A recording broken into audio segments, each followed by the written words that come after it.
தும் செறிவுடைவானவர். அனைவருக்கும் இனிய காலை வணக்கங்கள். ஓம் திருமூலர் திருவடிகள் போற்றி போற்றி. திருமந்திரம் 4ஆம் தந்திரம் 4வது அத்தியாயத்தில் இன்று நாம் நவகுண்டம் 1043வது மந்திரம் சிந்திக்க இருக்கின்றோம். பாடல் ஒலிக்கிறோம். முகம் கண்ட 9 குண்டமும் ஒக்க அகம் கண்ட யோகி உள் நாடி எழுப்பும் பகம் கொண்டு கொண்டு இப்பாய்கரு ஒப்ப சகம் கண்டு கொண்டது சாதனமாமே. முகம் கண்ட 9 குண்டமும் ஒக்க அகம் கண்ட யோகி உள் நாடி எழுப்பும் பகம் கொண்டு கொண்டு இப்பாய்கரு ஒப்ப சகம் கண்டு கொண்டது சாதனமாமே. இதன் விளக்கமாக பாடல் 1042 உள்ளபடி கோடி யுகங்களாக நிலைத்திருக்கும் உடலை பெற்ற சாதகர் யோகியாகிறார். யோகினா உடலை 1000 ஆண்டு கோடி யுகங்களாக வைத்திருக்கின்றவர்கள். அந்த யோகி நவகுண்டமாகிய தமது உடலுக்குள் இருக்கும் 9 வகையான குண்டங்களிலும் தாமாகவே அக்னி எழுப்பிக் கொண்டே இருக்கின்றார். கரு உற்பத்திக்கு உயிர் சக்தி கருவியாக பயன்படுவது போல இறை அருளை தமக்குள் கண்டுகொண்ட யோகியின் நவகுண்ட உடலை உலகம் தனது நன்மைக்கு கருவியாக பயன்படுத்திக் கொள்கின்றது. கருத்து என்னன்னா, கோடி யுகங்கள் இருக்கும் யோகியின் மேன்மையான உடலை உலகம் தனக்கு நன்மைக்கு பயன்படுத்திக் கொள்கின்றது அப்படின்னு சொல்லியிருக்கிறாங்க. ஐயா அர்த்தனார் ஐயா, நீங்க விளக்கமா ஏதாவது கொடுக்க முடியுமா? சார், இந்த பாடலினுடைய முதல் சொல் கூட எனக்கு தெரியாது சார். யுகம் கண்ட 9 குகமும் ஒக்க. யுகம் கண்ட 9 குகம் குண்டமும் ஒக்க. யுகம் கண்ட 9 குண்டமும் ஒக்க அப்படின்னா ஒரே நிலையில் இருக்க அப்படின்னு அர்த்தம். இந்த யுகம் கண்ட அப்படிங்கிறது, யுகம் நம்முடைய பாரத தேசத்தினுடைய யுகங்கள் அப்படின்னு பார்க்கும்போது 4 யுகம். திரேதாயுகம், கிரதயுகம், திரேதாயுகம், துவாபர யுகம், கலியுகம். இது 4ம் சேர்ந்தாக்கா ஒரு சதுர்யுகம் அப்படின்னு சொல்லுவோம். இந்த 4ஐயும் சேர்த்து பார்க்கறது சதுர்யுகம். அப்புறம் மனு மந்திரம் அப்படின்னு சொல்லுவோம். அப்புறம் கல்பம், கல்பம் பல பல கழினும் அழிவுரா அற்புதம் தரும் சபை அருட்பெருஞ்சோதி அப்படின்னு சொல்லுவாங்க. கல்பம் அப்படின்னா அநேகமா அது 432 வருஷத்தை, பூலோகத்துல இருக்கக்கூடிய 432 வருஷத்தை ஒரு கல்பம் அப்படின்னு சொல்லுவோம். இது மனித கர்ப்பம். இதுக்கு மேல தேவ கர்ப்பம் அப்படின்னு ஒண்ணு இருக்கு. அதெல்லாம் வள்ளலார் சொல்வாரு. அப்படி பல யுகங்களை கடந்தும் அந்த அக ஜோதியாகி அந்த குண்டம் அப்படிங்கிறது நிலைக்கும் அப்படின்னு முதல் வரிக்கான பொருள் நம்ம மேலோட்டமா தெரிஞ்சுக்கலாம். 2வது வரி சொல்லுங்க சார். ஐயா, அந்த 9 குண்டம்ன்றது உங்க பார்வையில என்ன சொல்லலாம்? இல்ல, 9 அப்படிங்கிறது சார் முதல்ல 7, அப்புறம் சந்திர மண்டலம், சூரிய மண்டலம், அது சேர்த்தீங்கன்னா 9. அக்னிங்கிறது தான் குண்டமா வந்துருது. அதனால அதுதான் 9 அப்படின்னு நான் நினைக்கிறேன் சார். ஆனா வள்ளுவர் என்ன சொல்றாங்கன்னு பாப்போம் சார். சரி, அடுத்தது கிருத்திகாமா வந்துட்டாங்க, அவங்ககிட்ட போயிடுங்களா? நன்றி, அவங்களே சொல்லுவாங்க. நன்றிங்கம்மா. இதுல இந்த யுகம்ன்றத பத்தி கொஞ்சம் தேவைப்படுது விளக்கம். 9 குண்டம். நன்றிங்கம்மா, வாருங்கம்மா. வணக்கம். நன்றி. அனைவருக்கும் இனிய காலை வணக்கம். இந்த பாடல் என்னுடைய தெளிவுக்காக ஒரு முறை நான் வாசிச்சுக்கிறேன். உகம் கண்ட 9 குண்டமும் ஒக்க அகங்கண்ட யோகியுள் நாடி எழுப்பும் பகங்கண்டு கொண்ட பாய் கரு ஒப்ப. பகங்கண்டு கொண்ட இப்பாய் கரு ஒப்ப தகங்கண்டு கொண்டது சாதனமாமே அப்படின்னு. அப்போ நம்ம பொதுவா விளக்கம் பார்க்கணும் அப்படின்னாக்க, உகம் கொண்ட 9 குண்டமும், உகம் அப்படிங்கிறது வந்து யுகம் அப்படின்னு நம்ம புரிஞ்சுக்கலாம். இல்ல ரொம்ப பழமையான அப்படின்னும் ஒரு ஒரு பொருள் இருக்கு. அதாவது பல யுகங்களை கண்ட அப்படின்னு ஒரு இது. அப்போ எது பழைய, நம்ம இந்த இந்த பூமியில இந்த ஜென்மத்துல தானே பிறந்திருக்கோம். அப்போ எப்படி நம்ம பழசுன்னு சொல்றோம் அப்படின்னு நம்ம பார்த்தோம்னாக்க, இந்த ஆன்மா மிக பழது இல்லையா? பதி பசு பாசம்ல எப்படி பதி அனாதியதோ அது மாதிரி பசுவும் அனாதி. அப்போ அந்த அனாதி இருக்கக்கூடிய உடல் அப்படிங்கிறதுனால இதை வந்து உகங்கண்ட 9 அப்படின்னு சொல்றாங்க அப்படின்னு உரையாசிரியர்கள் சொல்றாங்க. அப்போ இதுக்கு என்ன பொருள் உண்மையிலேயே இருக்கு அப்படின்னு நம்ம பின்னாடி பார்க்கலாம். அதற்கு முன்னாடி அதனால அந்த யுகம் அப்படிங்கறத வந்து காலம் காலமாக அப்படின்னு நம்ம புரிஞ்சுக்கலாம். 9 குண்டம் அப்படின்னா என்ன அப்படின்ற ஒரு கேள்வி வைத்தீங்க. அந்த கேள்வி 7 ஆதார முடிச்சுகள் இல்லையா? நம்ம அது தெரியும். அதற்கு பிறகு இந்த சகஸ்திரத்தலம் 6 ஆதாரம், 7வது சகஸ்திரத்தலம். இந்த சகஸ்திரத்தலத்தை 2ஆக தான் நம்ம யோக இது குறிக்கும். என்னன்னா, ஒன்று கவிழ்ந்த சகஸ்திரத்தலம், மற்றொன்று நிமிர்ந்த சகஸ்திரத்தலம். சோ 8. அப்ப 7 1 8. 2வது யோனி அப்படின்ற நம்ம பிறப்பு. அது வந்து எங்க இருக்கும் அப்படின்னாக்க, மூலாதாரத்திற்கும் சுவாதிஷ்டானத்திற்கும் நடுவில் இருக்கக்கூடிய அந்த பகுதி. அப்போ இந்த 9 தான் வந்து 9 குண்டமாக நம்ம வந்து திருமூலர் வந்து இந்த இடத்துல குறிப்பிடுறாங்க. அப்போ உகங்கண்ட 9 குண்டமும், அப்போ எல்லா 9 குண்டமும் ஒன்று போல மலர்ந்து, அப்போ அத்தனையும் ஒன்றாக இருக்கிறது. அகங்கண்ட யோகியுள் நாடி எழுப்பும் அப்படின்னு சொல்றோம். அப்போ அகம் கண்ட, அகம்னா உள்ளுக்குள்ளான்னு நமக்கு தெரியும், ஆழ்ந்து நாடி எழுப்பும் பகங்கண்டு கொண்ட இப்பாய் கருவப்ப அப்படின்றாங்க. அப்படின்னா அந்த உரையாசிரியர்கள் என்ன சொல்றாங்கன்னா, எப்படி அந்த யோனியை நோக்கி குழந்தை வருமோ அந்த மாதிரி அப்படின்னு சொல்றாங்க.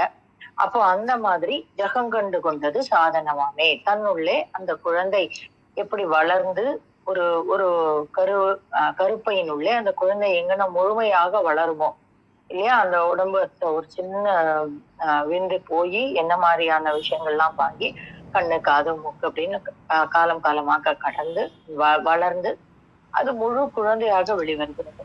அது மாதிரி ஜகம் கண்டு கொண்டது சாதனமாமே அப்படின்றார். அப்போ அது வந்து உலகத்திற்கு வருவது மாதிரிதான் சாதனம் முழுமையடைந்து வெளியே வரும் அப்படிங்கிறது. இன்னொரு பக்கத்துல பார்த்தானா, முழுமையான தெளிவு, அதாவது உள்ளே வந்து அனைத்துமே இருக்கிறது அப்படிங்கிற ஒரு தெளிவை வந்து இந்த 9 குண்டங்களையும் ஒக்க இருக்கும்போது நம்மால் அறிந்து கொள்ள முடியும் அப்படிங்கறத ஒரு பொருளா பார்க்கலாம். ஆனா நான் என்ன புரிஞ்சுக்கிறேன் இதுல இருந்து அப்படின்னா, ஜகம் கண்டு கொண்டது சாதனமாகே அப்படின்னு நம்ம புரிஞ்சுக்கலாம். அப்ப இந்த ஜகம் கண்டு கொண்டது அப்படின்னா, இந்த சாதனம் அப்படின்னா அது ஒரு நம்ம ஏற்கனவே பார்த்தோம், மாதனமாக வளர்ந்த வன்னியை அப்படின்னு நம்ம பார்த்தோம், சாதனமாக சமைத்த குரு என்று அப்படின்னு பார்த்தோம். அப்ப அது ஒரு கருவி இல்லையா? அப்ப இதுவும் ஒரு பயிற்சியினுடைய ஒரு வெளிப்பாடு. அந்த இங்கேயும் ஒரு சூட்சுமமா ஒரு பயிற்சி சொல்றாரு அப்படின்னு நான் புரிஞ்சுக்கிறேன். அது என்ன அப்படின்னா, ஜகம் கண்டு கொண்டது சாதனமா. அப்போ உள்ளே ஆழ்ந்து செல்லக்கூடிய அந்த அந்த தன்மை, அப்ப உள்ளே எப்படி எங்க நம்ம ஆழ்ந்து செல்ல முடியும் அப்படின்னு நம்ம பார்க்கணும். அததான் சொல்றாரு, அகங்கண்ட யோகியுள் நாடி எழும். அப்ப இந்த இடத்துலயும் நம்ம நாடி அப்படிங்கிறத வந்து நம்ம வந்து அக்னி கலைய சொல்லலாம். ஏன்னா இடகலை பிங்கலை இரண்டுமே நாடி சம்பந்தப்பட்டதுதான். அப்போ அங்க உள்ளே நின்று நெற்றி பொட்டில இருந்து, அப்ப அதான் சொல்றாரு, பகங்கொண்ட இப்பாய் கரு ஒப்பம் அப்படின்றாரு. அப்போ இந்த இடத்துல அந்த நம்முடைய உயிர் தன்மை, இந்த கரு அப்படிங்கறத வந்து உயிர் தன்மையா நம்ம புரிஞ்சுக்கலாம். இந்த உயிர் தன்மையானது எங்க கொண்டு கொள்ள வேண்டும் அப்படின்னா பகங்கண்டு அப்படின்னு சொல்றாரு. இந்த பகம் கண்டு அப்படிங்கிறத வந்து நெற்றி பொட்டு இருக்கக்கூடிய அந்த இடத்துல நம்ம வந்து புரிந்து கொள்ளும் போது, அந்த இடத்துல வைத்து நாம் தியானிக்கும் போது என்ன செய்யலாம் அப்படின்னா, ஜெகங்கண்டு கொண்ட சாதனமாமே. அப்ப நெற்றி பொட்டுல உயிராற்றலை நாம் நிலைத்து நிறுத்தி நம்மால் 9 குண்டங்களையும் ஒரு சேர, இப்ப ஏன்னா நிறைய முன்னாடி எல்லாம் சொல்லிட்டாரு. வெப்பம் வரும்னு சொன்னாரு, செந்தி கிளம்புன்னு சொன்னாரு, அது வந்து தலைக்கு மேல பார்க்கணும்னு சொன்னாரு. இப்படி ஒரு விஷயமா தான் சொல்லிட்டு வர்றாரு. சொல்லும்போது கடைசியில என்ன சொல்றாரு, நீ வந்து எங்கதான் வச்சாலும் நம்ம என்ன பண்ணுவோம், உடனே சகஸ்ரதலத்துக்கு மேல துவாதசாந்த வெளிக்கு போயிடணும் அப்படின்னு. ஆனா இந்த இடத்துல என்ன சொல்றாருனாக்க, பகம் கண்டு கொண்ட இப்பாய் கருவப்ப. அப்ப அந்த அந்த அந்த இடத்துக்கு கீழ் நோக்கி வரக்கூடிய அந்த கருவினுடைய செயலை போல் முழுமையாக விளங்கக்கூடிய, இல்லைன்னா அந்த கருவினுடைய வளர்ச்சி உள்ளே முழுமையாக இருப்பது போல் இந்த நெற்றியில் நிலைத்துதான் நம்முடைய தவத்தை வந்து நாம் முழுமையாக்க முடியும். அப்ப அந்த இடத்துல ஆகேல நின்று நம்ம வந்து நிலைத்து அந்த மேலே வளர்கின்ற வன்னியை துவாதசாந்த வெளிக்கு மேலே சென்று நாம் உணர்ந்து கொள்ளும் பொழுது என்ன பண்ணலாம் அப்படின்னா, ஜெகம் கண்டு கொண்ட சாதனமாக மாறும் அப்படின்னா. ஜெகம் அப்படின்னா என்ன அப்படின்னா, இந்த உலகம். அப்ப எது உலகம்? இந்த உடலே ஒரு உலகம் தான் இத்தனை வரைக்கும் பார்த்துட்டு இருக்கோம். அப்போ அந்த அது அது அப்படி பார்க்கும் பொழுது இந்த 9 குண்டங்களும் மலர்ந்து நம்முள் ஒரு உலகத்தை காட்டும். அது எந்த உலகம் அப்படின்னாக்க, அதான் யுகம் யுகமாக நாம் சுமந்து வந்து கொண்டிருக்கக்கூடிய இந்த ஆன்ம தரிசனம். அப்ப அது வந்து நமக்கு விளங்க வேண்டும் என்றால் இந்த 9 குண்டங்களும் ஒக்க மலர வேண்டும். அப்ப அங்கனம் மலர்வதற்கு நாம் வந்து எந்த இடத்துல நின்று நம்ம வந்து ஆழ்ந்து செல்ல வேண்டும் அப்படிங்கிற ஒரு பயிற்சி இந்த இடத்துல திருமூலர் வந்து ரொம்ப மறைமுகமா வைக்கிறாரு. இத வந்து நம்ம சாதனமாக பண்ணும்போது, அதாவது ஒரு கருவியா அதை உபயோகம் பண்ணி அதை வந்து நம்ம பண்ணும்போது நமக்கு இதனுடைய ஒரு முழு வீச்சும் நம்மால் புரிந்து கொள்ள முடியும். ஏன்னா நம்ம தியானம் பண்றவங்களுக்கு தெரியும், ஒரு ஒரு நெற்றி போட்டுலதான் குருகுருப்பு முதல்ல ஆரம்பிக்கலாம். ஒரு சிலருக்கு அநாகதத்துல ஆரம்பிக்கலாம், ஒரு சிலருக்கு சித்தியில ஆரம்பிக்கலாம், அவரவர்கள் விட்டு விட்டு வந்த தன்மையை பொறுத்து. ஆனா இந்த இடத்துல ஒரு குறுகுறுப்பு வந்த உடனே, இல்லைன்னா ஒரு அழுத்தம், ஒரு ஆழ்ந்த அனுபவம் கிடைச்ச உடனே நம்ம வந்து உடனே சகஸ்ரதலத்துக்கு போனோம்னு சொல்லிடுவோம். அப்புறம் அங்க போயிட்டு அங்க சஞ்சாரம் பண்றதையே ஒரு அனுபவமா வைத்துக் கொள்வோம். ஆனா அங்க சஞ்சாரம் பண்ணும்போது மனசு வந்து சஞ்சாரம் செய்யும். ஆனா இங்க இருந்து நம்ம மேலே போகும் பொழுது, இங்கே நிலைத்து நிற்கும் பொழுது அந்த அனுபவம் வந்து நம்மை முழுமையாக மாற்றும் அப்படிங்கறதுதான் உண்மை.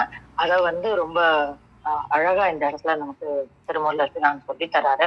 சோ அத்தகைய ஒரு சூட்சுமத்தை உங்களோட பகிர கிடைத்தது காலை வேலைக்கு நன்றி சொல்லி என்னுடைய பகிர்தலை முடித்துக் கொள்கிறேன். நன்றி. நன்றி. நன்றிங்கம்மா. 9 குண்டங்கள், யுகங்கள், நல்ல ஒரு விளக்கம். பல யுகங்கள் இருந்தேன் அப்படின்றார் திருமூலர் பல இடங்களில். அதனால அவருடைய அனுபவங்கள் நமக்கு ஒரு ரோல் மாடலாகவே இருக்கின்றன என்று கூறி, விந்தியாம்மா வாருங்கம்மா. வணக்கம்.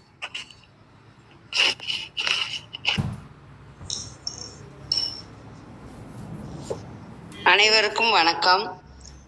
ஓம் நமச்சிவாய போற்றி, ஓம் நமசிவாய போற்றி, ஓம் திருமூலரே போற்றி. 1043வது மந்திரம். உகங்கண்ட 9 குண்டமும் ஒக்க அகங்கண்ட யோகியுள் நாடி எழுப்பும் பயங்கண்டு கொண்ட இப்பாய்கரு ஒப்ப சகங்கண்டு கொண்டது சாதனமாமே. அகம் அப்படின்னா சித்தம், சகம் அப்படின்னா உலகம், சாதனம்னா கருவி, உகங்கண்ட அப்படின்னா பழமையான, மிக பழங்காலம் தொட்டே போற்றி வழிபட்டு வருகின்ற 9 குண்டங்களையும் தவ யோகிகள் தம் தவ வலிமையால் தமக்குள்ளே வளர்த்து தீயலச் செய்யும் வலிமையாளர் ஆவர். இவர்கள் பிறவி துயரை கண்டு அஞ்சும் அவர்கள் கரு அஞ்சி பிறப்பு நீங்கி இருப்பது போலவே இவ்வுலக தலை நீங்க, தலை என்றால் பிணிப்புன்னு அர்த்தம், அவர்கள் கை கொள்ளும் கருவி எதுவென்றால் ஓமத்தி வளர்ப்பதாகும் என்கிறார் திருமூலர். இதற்கு இணையான பாடல் மாணிக்க வாசகர் அருளிய திருவாசகம் யாத்திரை 10 அதில் 10வது பாடல், இறைவனை நாம் தொடர்ந்து நினைக்க வேண்டும், அதில் தயக்கம் கூடாது என்று பாடுகின்றார். பாடலை காண்போம்.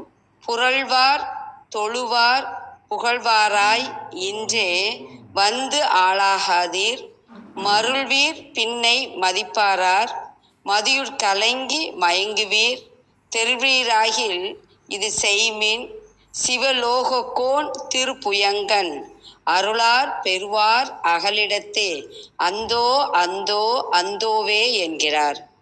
தெருள்வீராகில் என்பதனுடைய பொருள் தெளிவடைய விரும்புவீராகில்.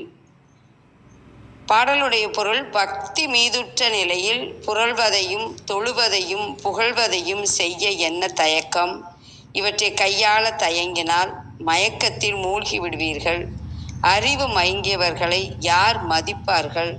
நீங்கள் தெளிவு காண விரும்பினால் சாதனைகளில் ஈடுபடுங்கள். இப்படி செய்யாமல் பரமன் அருளை எப்படி பெறுவீர்கள்? எண்ணி பாருங்கள் மீண்டும் மீண்டும் என்கிறார் மாணிக்கவாசகர். ஓம குண்ட தீ வளர்ப்பது பற்றி நாம் தொடர்ந்து திருமூலர் படைத்துள்ள மந்திரங்கள் வழி நாம் பார்க்கின்றோம். அந்த ஞானத்தை நாம் பெற வேண்டும். அகமும் புறமும் தூய்மையாக இருக்க வேண்டும். சிவனை நினைக்க வேண்டும். அனைவருக்கும் நன்றி, வணக்கம். சய திருச்சிற்றம்பலம். மிக்க நன்றிங்கம்மா. தமிழ் வழி விளக்கமும் அதுக்கு ஒற்ற பாடல்களும் மிக்க நன்றிங்கம்மா. வாருங்கள் ஐயா. சிவபாதா அவர்களை இந்த தலம் ரொம்ப வரவேற்கின்றது. தாங்கள் இப்பாடலை குறித்த கருத்து கூற விரும்பலாம் ஐயா. நன்றி. அந்த பாடலை நான் எடுத்துக்கிறேங்க ஐயா, இன்னும் பார்க்கல. நன்றிங்க ஐயா. மேலே வேணா அந்த பாடல் விளக்கமும் இருக்கும். நீங்கள் டெய்லி விருப்பப்பட்டீங்கன்னா கூட நாங்கள் ஒரு வாட்ஸ்அப் குழு வச்சிருக்கிறோம். நாளை பாடல் இன்றைக்கு பதிவிடுகின்றோம். அதை படித்து சிந்தித்து மறுநாள் எங்கள் கூட கருத்து தொடர்புகள் பரிமாற்றிக் கொள்ளலாம். மிக்க நன்றிங்க ஐயா. வாருங்கள்.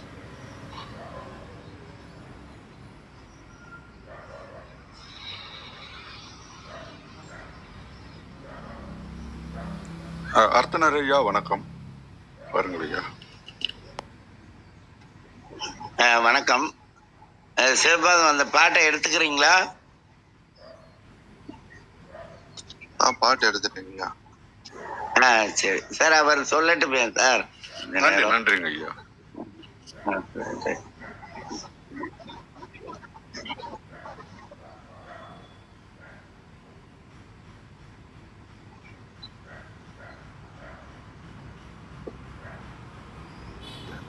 சிவபாதம் பேசுங்க ஐயா. பிரணவன் ஐயா, நான் இப்பதான் வந்தேன். ஒரு 2 நிமிஷம் தான் இருக்கும். அந்த அப்படியா? சரி சரி. இது இந்த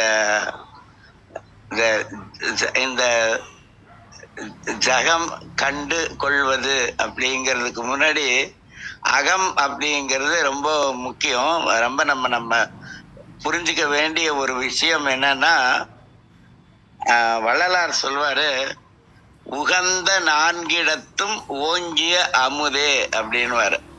அது என்ன அப்படின்னு பார்த்தோம்னா, முதல்ல வெளியில அவுட்டர்ல ஃபர்ஸ்ட் புறப்புறம் அப்படிங்கிறது ஒண்ணு, 2வது புறம் அப்படிங்கிறது, 3வது அகப்புறம் அப்படிங்கிறது, அதுல இருந்து இன்னும் உள்ள போனோம்னாதான் அகம் அப்படிங்கிறது. இத மாணிக்க வாசகர் ஊனினை உருக்கி உள் ஒளி பெருக்கின்னுவாரு. அந்த ஊன் உருகும் போது உள் ஒளியானது பெருகும். இந்த ஒளி பெருக வேண்டிய இடம் எது அப்படின்னா உள்ளே அப்படிங்கிறத ரொம்ப முக்கியம். அந்த உள் ஒளி பெருகும் போது இயல்பாவே அவங்க இந்த உலகத்துல மிக நீண்ட காலம் வாழக்கூடிய அந்த ஆற்றல் அப்படிங்கிறது கிடைச்சிரும் அப்படிங்கிறது. புராணத்துல ஒரு எவிடன்ஸ் இருக்கு. ராவணனுக்கு 3 கோடி வாழ்நாள் கிடைத்தது அப்படிங்கிற ஒரு எவிடன்ஸ் ஒன்று இருக்கு. அது மாதிரி நம்ம அந்த சுத்த நெருப்பு அப்படின்னு சொல்லுவோம். நம்ம அடுப்பு பற்ற வைக்கிறோம் பாருங்க, அது அசுத்த நெருப்பு. ஏன்னா அது தீமையை செய்யும். இந்த சுத்த நெருப்புக்கு ஒரே ஒரு நல்ல எடுத்துக்காட்டு என்ன அப்படின்னா, நமக்கு தெரிஞ்சதுதான், ஆனா நம்ம சிந்திக்கிறது கிடையாது. இப்போ ஒரு வேர்க்கடலை இருக்குன்னு வச்சுக்கோங்களேன். நல்லா காஞ்ச வேர்க்கடலைய கூட அந்த சித்திரை மாச வெயில் இருக்கு பாருங்க, அதுல ஒரு 40 நாள் 60 நாள் காய வச்சுட்டு அந்த வேர்க்கடலைய கொண்டு போய் விதைச்சா நல்ல வளரும், அது நல்ல விளைவு கொடுக்கும். ஆனா அதே வேர்க்கடலைய நம்ம அடுப்பை ஏத்தி, அடுப்பை பத்த வைக்கிறது, அடுப்பை கொளுத்துறது அப்படிங்கிறத விட அடுப்பு ஏத்துறதுங்கிறது நல்ல வார்த்தை. ஏன்னா நமக்கு வார்த்தை தாங்க வாழ்க்கையா வரும். அதனால என்னன்னா, அடுப்பை ஏத்தி அதுல வானல் வச்சு அதுல அந்த வேர்க்கடலைய போட்டு ஒண்ணு வேணாம், ஒரு 5 நிமிஷம் வறுத்துட்டோம்னா அதுக்கப்புறம் அந்த வேர்க்கடலை முளைக்கவே முளைக்காது. அதுதான் சுத்த உஷ்ணத்துக்கும் அசுத்த உஷ்ணத்துக்குமான வேறுபாடு. அதனால இது மாதிரி அகத்துல நம்ம நெருப்பு வளரும்படியாக செய்யும் போது அது அந்த யோகிக்கும், அதுக்கப்புறம் இந்த உலகத்துல இருக்கக்கூடிய எல்லா உயிர்களுக்கும் அது நன்மையை செய்யும் அப்படிங்கிறதான் திருமூலர் இந்த நவகுண்டம் பகுதியில சொல்ல வரார் அப்படின்னு நான் நினைக்கிறேன். அது மாதிரி இத பாரதியார் ஒரு இடத்துல ரொம்ப அருமையா சொல்லுவார். கிருத்திகா கூட சொல்லுவாங்க, உயிர் தீயினிலே வளர ஜோதியே எந்தன் சிந்தனையே எந்தன் சித்தமே அப்படின்னு வர பாரதியார். அதுவும் எங்க சொல்றாருன்னா, காற்று வெளியிடை கண்ணம்மா உந்தன் காதலை எண்ணி கழிக்கின்றேன். அந்த இடத்துல உயிர் தீயினிலே வளர் ஜோதி ஏன்வர். அந்த வளர் ஜோதிங்கிறது நம்ம இலக்கணத்துல பார்த்தோம்னா ரொம்ப அருமையா இருக்குங்க. அந்த வளர் ஜோதி அப்படிங்கிறதுக்கு எண்டே கிடையாது. அது வளர்ந்த, வளர்கின்ற, வளரும் அப்படின்னு அது 3 காலத்திற்கும் உரியதா இருக்கும். அது இலக்கணத்துல நம்ம வினைத்தொகை அப்படின்னு சொல்லுவோம். அதே மாதிரி பாரதியார் தீக்குள் விரலை வைத்தால் நந்தலாலா நின்னை தீண்டும் இன்பம் தோன்றுதடா நந்தலாலான்னு வர. அந்த தீக்குள் விரலை வைக்கிற போது கூட அது இன்பமாக இருப்பது அப்படிங்கிறது யோகத்துல ஒரு நல்ல ஒரு விஷயமா இருக்கும். சிவபாதம் எடுத்துட்டீங்களா, இல்ல முடிவுக்கு போலாமா? இன்னொரு நாள் சொல்றீங்களா? இன்னொரு நாள் சொல்றேங்க, இன்னைக்கு வேணாம். சரி, நன்றி. அதனால இன்னைக்கான பாடல் அதே அருள் விளக்க மாலையில முதல் பாடலை ஓதி நம்ம நிறைவு பண்ணிக்கலாம். அருள் விளக்கே அருட்சுடரே அருள் ஜோதி சிவமே, அருள் விளக்கே அருட்சுடரே அருள் ஜோதி சிவமே, அருள் அமுதே அருள் நிறைவே அருள் வடிவ பொருளே, இருள் கடிந்தென் உளம் முழுதும் இடம் கொண்ட பதியே. இருள் கடிந்துனா இருளை நீக்கி அப்படின்னு அர்த்தம். இருள் கடிந்தென் உளம் முழுதும் இடம் கொண்ட பதியே, என் அறிவே என் உயிரே எனக்கினிய உறவே, என் அறிவே என் உயிரே எனக்கினிய உறவே, மருள் கடிந்த மாமணியே மாற்றறியா